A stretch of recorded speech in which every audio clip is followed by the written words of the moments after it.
বন্ধুরা, চলে এলাম আজকে আবার একটা রেসিপি নিয়ে। তো আজকে আমার রেসিপিতে থাকছে পুঁটি মাছ। তো এমনিতে সব রকম মাছ সবসময়তেই পাওয়া যায়, পুঁটি মাছ তো খুব রেয়ার পাওয়া যায়। তো আজকে বাজার থেকে পুঁটি মাছ পাওয়া গেছে, তো আজকে আমি পুঁটি মাছের ঝাল বানাবো। পুঁটি মাছের তো অনেক রেসিপি হয়, ঝোল ঝাল, যে যেমনভাবে খুশি তৈরি করতে পারে। তো আজকে আমার পুঁটি মাছটা মানে সম্পূর্ণ ঝাল হবে, কিন্তু মুখরোচক স্বাদে। তো দেখতে থাকুন কীভাবে বানাই। পুঁটি মাছ নিয়ে বসেছি।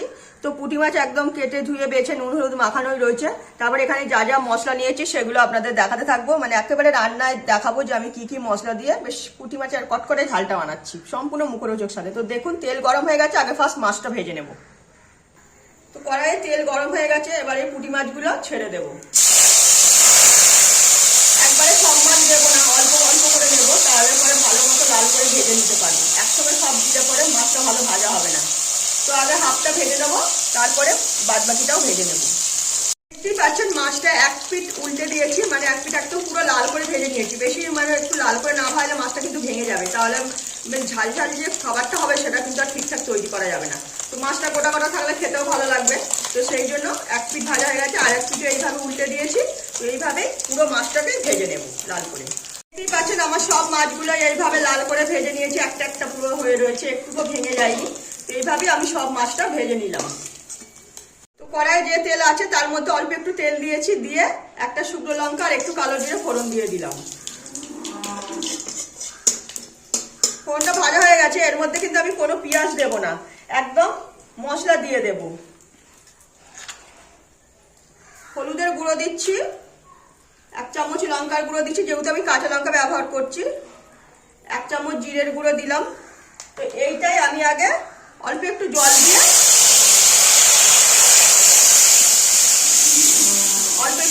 মিশিয়ে নিলাম, নইলে পরে মশলাটা পুড়ে যেত। তো তার জন্য আমি জলটা দিয়ে দিলাম, তাহলে মশলাটা পুড়ে গেল না।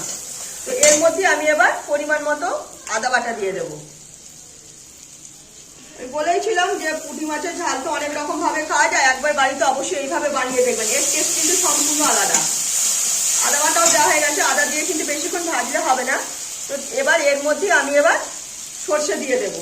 যে সর্ষে বেটে রেখে দিয়েছি আমার ছোট চামচ, এই ছোট চামচে 3 চামচ মতো সর্ষে দিয়ে দিলাম।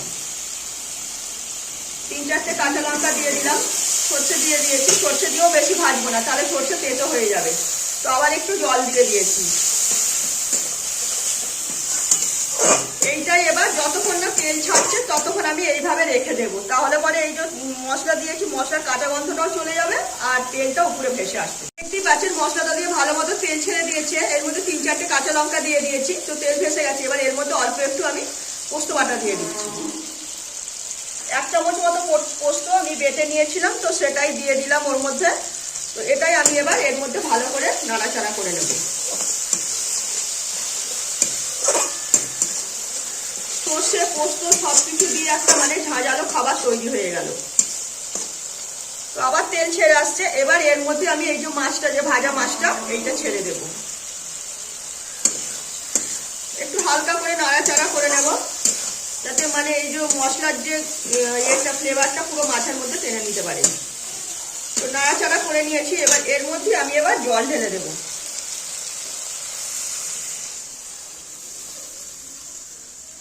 এর মধ্যে 2-4টে আমি ধনে পাতাও দিয়ে দিলাম, যেহেতু ঝাল তৈরি হচ্ছে তো ধনে পাতাটা দিলে খেতে ভালোই লাগবে।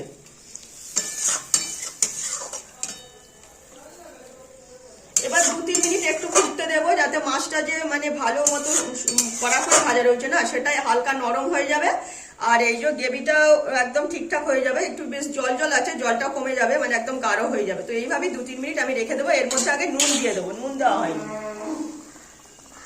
তো পরিমাণ মতো আমি নুন দিয়ে দিলাম।